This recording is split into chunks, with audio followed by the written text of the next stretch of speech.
Hello everyone, I am Shivali Kachoria from Jammu and Kashmir. आज का vlog मैं आपको एक इन्फॉर्मेशन देने के लिए बना रही हूँ कि जो मेरा बेबी पग था, मेरा पेट, मेरा baby, she passed away. She passed away on 14th of December, Sunday morning. वो कैजुअली अपने डैड के साथ वॉक पे गई। तो उसको आदत थी, एज जो भी पेट पेरेंट्स हैं या जिनके पास पग्स हैं वो इस चीज़ से रिलेट करेंगे कि जब भी जो पग्स थे ना, उनको डॉग्स दिखते हैं तो वो उनके पीछे भागते हैं या बार्किंग होते हैं या बहुत एक हाइपर स्टेट ऑफ माइंड में चले जाते हैं। वो उसको दिखा एक डॉग तो वो उसके पीछे भागा। अनफॉर्चुनेटली वो रोड पे चला गया एंड एक मिनी बस जो होती है मेटाडोर वो सामने आ गई। So she passed away out of shock because there is no injury in her body. उसके बॉडी में कोई इंजरी नहीं थी। There is no blood, just उसकी आंखें खुली थी and she passed away. So basically ये व्लॉग मेरा बनाने का मकसद ये है कि मैंने हफ्ता पहले सोचा था कि मैं स्ट्रगल्स ऑफ पेट पेरेंट्स पे एक व्लॉग बनाऊंगी। बिकॉज हमारी जो सोसाइटी है, मतलब जहाँ हम रहते हैं, I don't know about the city areas और अदर स्टेट्स, बट या मैं जो अपने स्टेट के हिसाब से, अपना एरिया के हिसाब से बताऊंगी कि यहाँ जो पेट ऑनर्स एग्जिस्ट करते हैं, पेट पेरेंट्स नहीं। तो मोस्ट ऑफ द, मैं नहीं बोलूँगी कि सभी, बट या मोस्टली जो है वो पेट ऑनर्स ही हैं। दे वो हमेशा सोचते हैं कि हमने ये पाला हुआ है तो ये हमारा है, इसने हमारे घर की रक्षा करनी है या हमें इंटरटेनमेंट देनी है या हमारे बच्चों को खिलाना है। एक जो स्टेट ऑफ माइंड है लोगों का वो सिर्फ इतना ही है। दे डिडंट वो उसको एक बच्चे की तरह नहीं पालते हैं, और अगर किसी ने उसको पाला है तो वो उस इंसान को इतना जज करते हैं, इतना जज करते हैं कि वो इंसान कहीं ना कहीं सोचने में मजबूर हो जाता है कि मैं कुछ गलत कर रहा हूँ, आउट ऑफ रिलीजन में कुछ गलत कर रहा हूँ, आउट ऑफ सोसाइटी नॉर्म्स में कुछ गलत कर रहा हूँ, या आउट ऑफ हाइजीनिक में कुछ गलत कर रहा हूँ। बट ऐसा कुछ नहीं है। अगर हम एक पेट पेरेंट्स अपने डॉग को अपने घर लाते हैं, अपने बच्चे की तरह रखते हैं, तो ये सिर्फ हमारी काइंडनेस दिखाता है।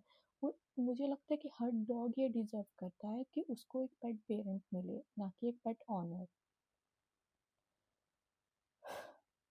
तो या बेसिकली स्टोरी हम स्टार्ट करते हैं उस दिन से जब हमने अपनी शाइन को, मेरी डॉग का नाम शाइन था। आई डोंट नो कि मैं कभी उसके साथ एक इंट्रोडक्शन ब्लॉग भी नहीं बना पाऊंगी, because I always wanted to introduce. या तो हमने अप्रॉक्स जून में उसको लाया था। तो अब उसको 1.5 साल हो गए हैं अप्रॉक्स हमारे पास रहे हुए। तो 1.5 साल कंप्लीट हुए थे November 19 में। तो हमने उसको लाया। तो एक्चुअली देयर वाज अ, मैं जब शादी करके आई, मेरी शादी को 2 साल हुए, तो जब मैं शादी करके आई तो इन्होंने पेट लाया था, ठीक है। तो उसको इन्होंने, वो हमारे पास होता नहीं था, obviously we have an attachment to him. और जब वो पास जब हुआ तो हमें बहुत दुख हुआ, but the thing is we realised कि मतलब वही पेट ओनर्स वाली बात, बिकॉज हमें भी नहीं पता था इतना पेट पेरेंट्स की वजह से। अगर हम उसको ज़्यादा अपने बेड पे भी लाते थे तो हमें जज किया जाता था कि क्या उसको बेड पे क्यों ला रहे हो, ये है वो है, बीमारी हो जाएगी, ब्ला ब्ला चीज़ें। बिकॉज मैं एज अ पर्सन, मैंने कभी अपने मायके में पेट नहीं रखे, या मेरे को तो डर लगता था इनफैक्ट पेट्स से। बट जब मैंने यहाँ देखा मुझे एक अटैचमेंट फील हुई, काइंडनेस फील हुई। एंड द थिंग जो मैं बहुत एंशियस हो जाती हूँ, बहुत पैनिक हो जाती हूँ छोटी छोटी चीज़ों में। तो the calmness the dog provided me, तो मैं उससे बहुत अटैच हो गई थी। तो जब वो पास्ट पे हुआ तो मैं सॉर्ट ऑफ ट्रॉमा में चली गई और मुझे काफ़ी टाइम लग रहा था बाहर आने में। तो out of love my husband think कि वो मुझे एक पेट गिफ्ट करें, तो उन्होंने मेरे बर्थडे पे, मेरा बर्थडे जुलाई में आता है बट जून में मतलब प्री बुकिंग करके उन्होंने वो डॉग मुझ तक डिलीवर करवाया, एज अ गिफ्ट मुझे दिया।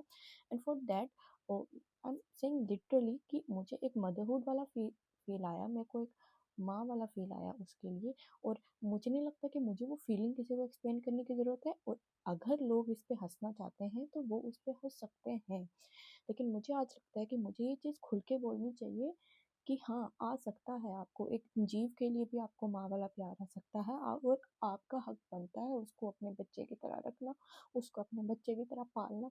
और हमने सेम चीज़ करी, हमने उसको अपने साथ सुलाया, हमने उसको अपने साथ खिलाया, हम जहाँ जाते थे उसको साथ लेके गए, हम हम कश्मीर गए उसको साथ लेके गए, हम हिमाचल गए हम उसको साथ लेके गए, हम पंजाब गए हम उसको साथ लेके गए, हम उत्तराखंड का प्लान कर रहे थे हम उसको साथ लेके जा रहे थे, हम बनारस का प्लान कर रहे थे हम उसको लेके जा रहे थे। तो या हम उसको कभी भी अपने आप से अलग कर ही नहीं सकते, बट एक दिन भी ऐसा नहीं गया कि हमने उसको अलग छोड़ा होगा। अगर मैं नहीं होंगी तो मेरे हस्बैंड अवेलेबल होंगे, अगर वो नहीं होंगे तो मैं होती थी।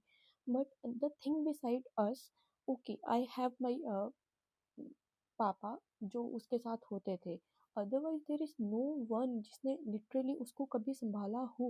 इनफैक्ट लॉट ऑफ माई, मतलब एक होता है ना कि ठीक है एक जनरेशन गैप है आपका आपके पेरेंट्स के साथ, आपके इन लॉज के साथ, ठीक है, बट जो हमारी जनरेशन के लोग हैं, जो मेरे फ्रेंड्स हैं, in fact out of my friends, most of my friends जज मी कि वाई यार तू डॉग के साथ लेके आती है, तो अकेले आना, तो उसको क्यों नहीं अकेला छोड़ देती है, अकेला छोड़ा कर दुनिया छोड़ती है, कुछ नहीं होता ये वो, मतलब बेसिकली कोई भी डायरेक्ट नहीं बोलता था, कुछ ने तो डायरेक्ट क्या बोला, मतलब बैक बाइटिंग भी करी, हजार चीजें करी, बट उन्होंने या जज किया, तो मेरी most of the friendships affect हुई उसकी वजह से, मेरी most of the relationship affect हुई। और मतलब आप सोच सकते हो कि ये सब क्यों हुआ, सिर्फ कि मेरे पास एक डॉग था, मैं उससे प्यार करती थी, उसको अपने बच्चे की तरह रखती थी। This was all my fault, this was all my और माई हस्बैंड्स फॉल्ट। हम दोनों का सिर्फ इतना फॉल्ट था कि हमें प्यार करते थे अपने डॉग को, एक जीव को। बेसिकली नेचर है ना, ये तो उन्हीं का नेचर है। In fact we are the things, we human beings, हम उनकी जगह पे बैठे हैं और स्टिल हम उनको यहाँ से निकालने के लिए कर रहे हैं। दिस इसमें कोई लॉजिक नहीं है, मुझे ऐसा लगता है। ठीक है, मोस्ट ऑफ द थिंग्स हमने उसको कभी, मतलब एक होता है ना कि उसको थोड़ी सी खरोच होती है ना, हमने उसको थोड़ी सी खरोच नहीं लगने की। अगर वो थोड़ी सी बीमार होती थी ना, तो हम डॉक्टर के पास पड़ जाते थे। And I recall a incident कि जब उसको फर्स्ट टाइम हीट आई, मतलब जैसे लोगों को गर्ल्स को पीरियड्स आते हैं तो उसको हीट आई, first time we saw blood, तो मैं इतनी पैनिक कर गई, जबकि मुझे पता था कि ये फीमेल डॉग है और इसको मतलब हीट आनी है, तो बट फिर भी मैं पैनिक कर गई, we used to go to wait.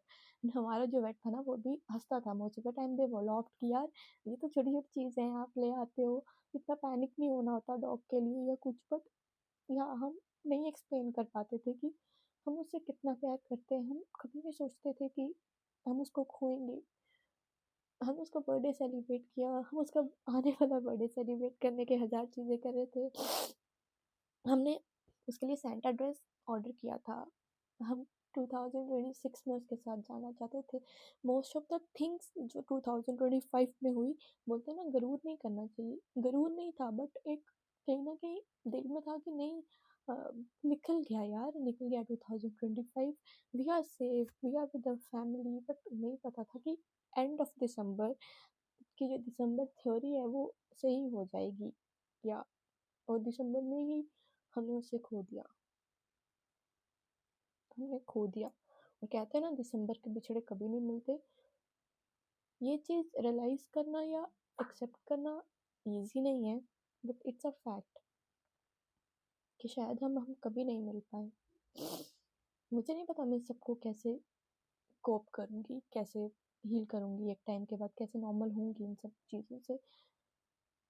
But the only thing I know कि उसका जो लाइफस्टाइल है, हमने चाहे 100% दिया हो उसको एक कंफर्ट, एक अच्छा पेरेंट्स बनने का, और शायद उसका हार्ट फुल ऑफ लव हो भी, बिकॉज हमने ना कभी उसको छोड़ा भी नहीं किसी के पास, वी नेवर वांटेड कि वो कभी अनलव फील करे या अनअफेक्शनेट फील करे, नो। बट स्टिल मुझे ऐसा लगता है कि लोगों का बर्ताव इससे अच्छा होना चाहिए डॉग्स के साथ, और वो एक इससे अच्छा बर्ताव कर सकते हैं। और तुम्हें पता है कि इस चीज़ की सबसे बड़ी, एक बोलते हैं ना कि अनफॉर्चुनेट क्या एस्पेक्ट पेरेंट्स के लिए, कि आज अगर उसकी डेथ हुई है and I am grieving, my husband is grieving, so यहाँ भी जजमेंट है। इनफैक्ट नोबडी रिकॉग्नाइज, यार कोई रिकग्निशन ही नहीं मिलता आपके ग्रीव को। सब लोग कि ठीक है, और भी लोग रखते हैं, लोगों के तो इंसान मर जाते हैं यार, still they cope up and आपका तो एक डॉग ही था ना, इतना क्या ड्रामेटिक हो रहे हो, क्यों इतना, मतलब क्यों? But no, this is not, हम नहीं एक्सप्लेन कर सकते वो क्या है। शायद एक इंसान है, मैं नहीं बोलती किसी के साथ हो वैसा, बट अगर किसी का बच्चे को कुछ हो तो मुझे नहीं लगता कि सोसाइटी उसको ऐसे ट्रीट करेगी, और उसको ऐसा ट्रीट करना भी नहीं चाहिए। कोई भी पेरेंट है उसको ऐसा ट्रीट नहीं करना चाहिए। एटलीस्ट उसको इतना टाइम देना चाहिए कि वो एटलीस्ट एक्सेप्ट कर पाए इन सब चीज़ों को। बट या, दिस इज सोसाइटी और यहाँ ऐसा होना चाहिए। तो मैं लिटरली हाथ जोड़ के बोलती हूँ कि जिनके पास भी डॉग्स हैं, ट्रीट देम नाइसली।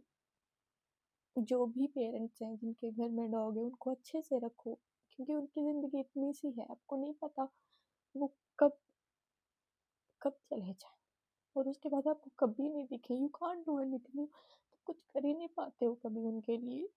सिर्फ मेमोरीज रह जाती है, सिर्फ रिग्रेट्स रह जाते। मैं ये नहीं बोलती मैंने स्टैंड नहीं लिया, जब वो था मैंने 1000 स्टैंड लिए उसके लिए, बट स्टिल आज फील होता है कि वो इनफ नहीं थे। शायद मुझे और खड़ा होना चाहिए था दुनिया के आगे, मुझे बोलना चाहिए था कि ये सब सही नहीं है, यू कांट जज अस लाइक दैट। या, this is what this vlog is all about. Thanks for watching my vlog. And मुझे नहीं पता ये सही बोला गलत बोला, बट ये मेरे दिल में था और मुझे था कि मैं ये चीज़ें बोलूं। और मुझे नहीं पता, किसी को सीखना है सीख लो, प्लीज़ सीख लो, और किसी को नहीं सीखना है ना, तो फिर ये उन पर है, लिटरली करना है। तो मुझे ऐसा लगता है कि जो भगवान है, जो भगवान श्री कृष्ण है, उन्होंने हर चीज़ के लिए ना दया भावना हमें देने को कहा है, या और हर जीव डिजर्व करता है। Thank you for watching my blog.